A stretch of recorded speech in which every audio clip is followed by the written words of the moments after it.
요셉이 종으로 팔렸도다. 그의 발은 착고를 차고 그의 몸은 쇠사슬에 매었으니 곧 여호와의 말씀이 응할 때까지니라.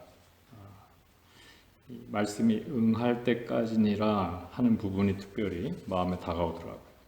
그러면서 드는 생각은 말씀이 응한다는 건 뭘까?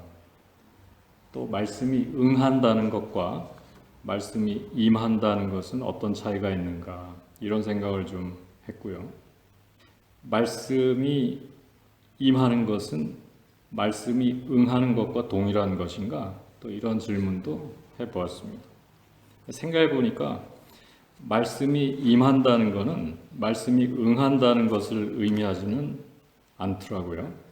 물론 그 두 가지가 연결이 되고 말씀이 임하고도 응하는 경우도 있지만 그렇지 않은 경우도 많이 있는 것 같습니다. 우리 아까 권사님 말씀해 주셨지만 그 말씀이 응하기까지는 긴 시간이 걸린다. 또 시간이 걸릴 뿐이 아니라 수월치 않은 과정을 통과해야 되는 경우가 참 많은 것 같아요. 그래서 말씀은 씨앗과 같아서 그것이 열매가 되기까지는 상당한 시간과 과정이 걸리는 것 같습니다. 우리가 얼마 전에도 예수님이 가르쳐 주신 씨 뿌리는 자의 비유를 읽었는데 거기서도 분명히 드러나는 것 같아요. 말씀이 임한다는 것과 말씀이 응한다는 것은 동일한 것이 아니다. 말씀이 임한다는 것은 말씀이 씨앗이 떨어진다는 것은 차별이 없어요. 길가와 같은 마음의 밭이나 돌밭이나 가시덤불 같은 마음의 밭에도 말씀은 차별 없이 임한다고요. 근데 말씀이 응하게 된 것은 좋은 땅뿐이었습니다. 왜 어떤 땅에는 말씀이 임하기만 하고 말씀이 응하지는 못하는 것인가? 이에 대해서 예수께서 그 비유를 제자들에게 설명해 주셨습니다. 길가에 뿌려진 씨앗이라는 것은 말씀을 듣고 깨닫지 못할 때 악한 자가 와서 그 뿌려진 것을 빼앗는 것과 같다. 또 돌밭에 뿌려졌다는 것은 말씀을 듣고 즉시 기쁨으로 받되 그 속에 뿌리가 없어서 잠시 견디다가 환난이나 박해가 일어날 때 곧 넘어지는 것이다. 또 가시떨기에 뿌려졌다는 것은 말씀을 들으나 세상의 염려와 재물의 유혹에 말씀이 막혀 결실하지 못하는 것이다. 다시 말하면 말씀이 임하기는 했지만 응하지는 못하는 것이다. 이런 뜻이 담겨 있는 것 같습니다.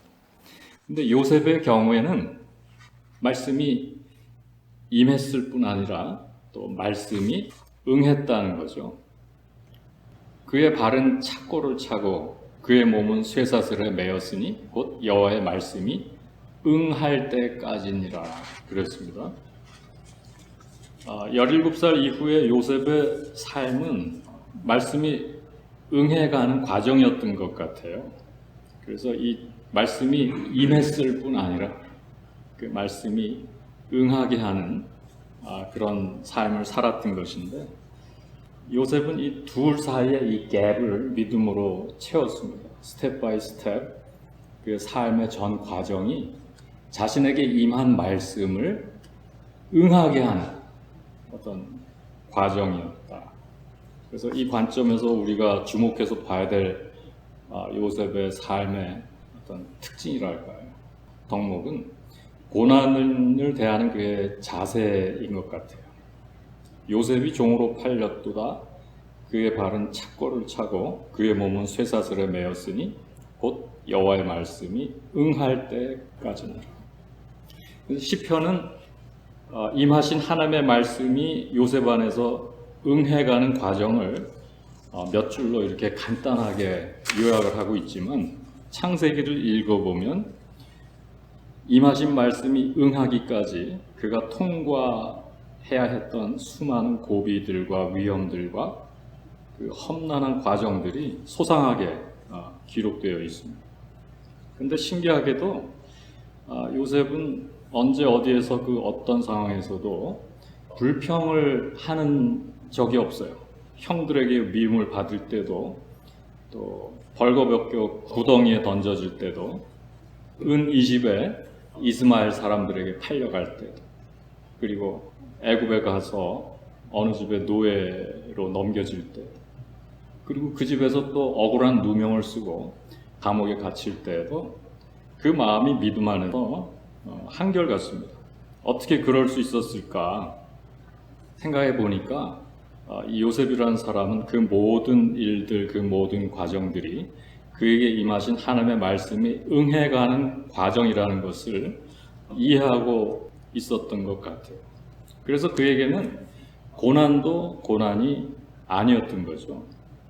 그 역시 자신에게 임한 말씀이 응해가는 과정이라는 것을 알고 있었던 것 같습니다. 그 비밀을 알고 나니까 억울한 일을 당해도 억울할 것 별로 없고, 상처될 일을 당해도 상처될 일도 별로 없고, 남들이 나를 미워해도 또 똑같이 미워할 이유도 없고, 어려움이 온다고 해서 좌절하거나 포기할 이유도 없었습니다. 하나님께서 나에게 주신 말씀을 응하게 하려고 하시는 거구나. 이 씨앗에 물 주시나 보다, 거름을 주시나 보다, 이런 생각을 하지 않았을까. 그러다 보니까 여유가 있고, 또 어떤 상황에서도 든든하고, 기쁘고 감사하고, 또 믿고, 성실히 노력하게 되고, 그리고 여러 문제들이 있지만 여전히 희망을 잃지 않을 수 있었다. 우리가 이런 자세를 좀 배웠으면 해요. 사람들이 왜 쉽게 낙담하고 절망하고 포기하는 것 같으세요? 나에게 임한 말씀이 응해간다라고 하는 어떤 관점으로 삶을 바라보지 않으니까. 이런 이해가 없다 보니까 과정이라는 것을 훌쩍 뛰어물려고 해요. 왜 나한테 이런 일이 오냐, 이런 생각을 자꾸 하게 돼요. 그러나 하나님의 말씀의 세계는 그것을 하나하나 이루어가지는 과정입니다. 단 하나의 과정도 건너뛸 수가 없어요. 저는 요즘 우리 이정민 교우님하고 또 우리 둘째하고 여기 피정의 집을 지금 계속 준비 중이잖아요. 지금 아마추어들이 하니까 굉장히 느려요. 근데 배우는 게 하나 있어요. 그것은 단 하나의 과정도 건너뛸 수가 없어요. 처음에는 바닥이 지저분하니까 바닥을 깔아야 되겠다는 생각이 있었어요. 근데 바닥을 깔기 위해서는 플러밍이 먼저 돼야 되더라고. 그래서 저 두꺼운 콘크리트를 깨내고 그 밑에다가 관을 묻은 거예요. 그 다음에 콘크리트를 다시 덮었죠. 그래서 지금은 그 속에 묻힌 관은 보이지 않습니다. 근데 보이지 않는 그것이 굉장히 중요하잖아요. 그것을 그렇게 힘들게 묻는 과정이 없었다면은 지금 저 수도꼭지에서 물이 나올까요? 안 나오죠. 제가 언제 누구한테 들은 얘기인데, 아프리카 어떤 흑인이 백인 선교사 집에 갔다가 수도꼭지에서 물 나오는 걸 봤대. 그래서 선교사한테 그 수도꼭지를 하나 얻어서 자기 집에 가다 붙였다는 거예요. 아무리 틀어도 물이 안 나오더라는 거야. 왜 안 나오는 것 같아? 과정이 쑥 빠졌어. 그 꼭지만 붙인다고 물이 나오나 그게? 그래서 임하신 말씀이 응하기 위해서는 마땅히 과정을 거쳐야 돼요. 기초가 먼저 놓여져야 됩니다. 이런 과정을 쑥 빼놓고 말씀이 응하기만을 기다리는 것은 마치 준비 작업 없이 수도꼭지만 갖다 붙이는 것과 같을 것 같아요. 그래서 우리가 믿음 생활에서 하나님께서 우리에게 어떤 주신 말씀이 있다. 그럼 그때부터 시작인 거예요. 말씀은 그때부터 시작이에요. 그 다음부터는 나에게 임하신 말씀이 응하게 해야 되는 거예요. 그게 밭이에요, 밭. 씨앗을 받는 자세다. 그게 믿음이다. 요셉이 그 비밀을 알았고 또 예수님이 아셨습니다. 예수님의 삶을 보세요. 하나하나가 하나님의 말씀을 응하게 하기 위한 과정입니다. 그래서 복음서를 읽다 보면은 자주 나오는 표현이 있어요. 어떤 상황에서 예수께서 특정 행동을 하시는 배경에 대한 설명인데 이는 말씀을 응하게 하려 하심이었더라. 기억나시죠? 그런 표현이 참 많아요. 예를 들면은 예수께서 예루살렘에 입성하실 때 어린 나귀를 선택하신 이유에 대해서 설명을 해요.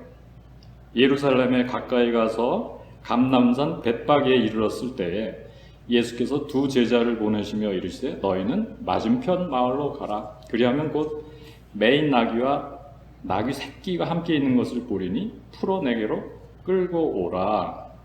만일 누가 무슨 말을 하거든 주가 쓰시겠다 하라. 그리하면 즉시 보내리라 하시니 이는 선지자를 통하여 하신 말씀을 이루려 하심이라. 이루려 하심이라. 말씀을 응하게 하시려고 무진 노력을 하셨다.